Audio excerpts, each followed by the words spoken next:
সামনেই সরস্বতী পুজো বা যে কোনো পুজো বা নিরামিষ দিনে এই অতি সহজেই এই পনির ইয়াখনি হোয়াইট গ্রেভি বানিয়ে সবাইকে তাক লাগিয়ে দিন। যার জন্য আমি এখানে নিয়েছি টমেটো, ক্যাপসিকাম, ধনেপাতা, লঙ্কা, আদা কুচি একরকম কুচিয়েছি, আর একরকম হচ্ছে জুলিয়ান কাট করে নিয়েছি, আর কিছু কাজু, আর তার সাথে কিছু নিয়ে নিয়েছি পনির।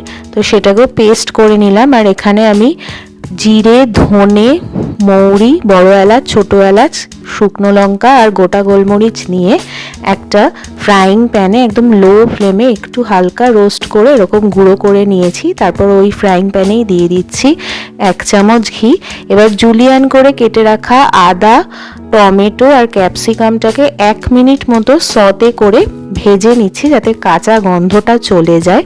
তারপরে ওই প্যানেই এবার পনির আমি 250 গ্রাম নিয়েছি, তার মধ্যে 5-6 টুকরো আমি দিয়েছিলাম ওই কাজু আর পনিরের পেস্ট করেছি, আর বাকিটা পুরোটাই দিয়েছি। তো সেইটা ভেজে নিয়ে বা নুন জলে রেখে দিলাম যাতে পনির নরম থাকে।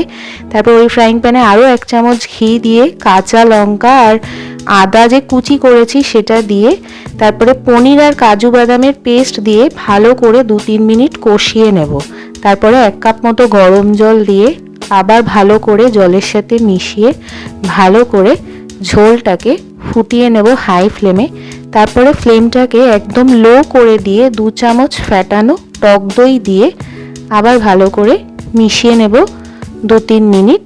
তারপরে স্বাদ অনুযায়ী নুন আর সামান্য একটু মিষ্টি দিয়ে আবার ভালো করে মিশিয়ে তারপর তৈরি করে রাখা ইয়াখনি মশলাটা দিয়ে আর ভেজে রাখা পনির দিয়ে ভালো করে নাড়াচাড়া করে মিশিয়ে নিয়ে তারপরে ভেজে রাখা টমেটো, জুলিয়ান করে কেটে রাখা আদা আর ক্যাপসিকাম দিয়ে মিশিয়ে 10 মিনিট লো ফ্লেমে ঢেকে হতে দেবো। নামানোর আগে একটু ফ্রেশ ক্রিম বা মালাই আর একটু ধনেপাতা দিয়ে উপর দিয়ে ছড়িয়ে দিলেই তৈরি নিরামিষ পনির।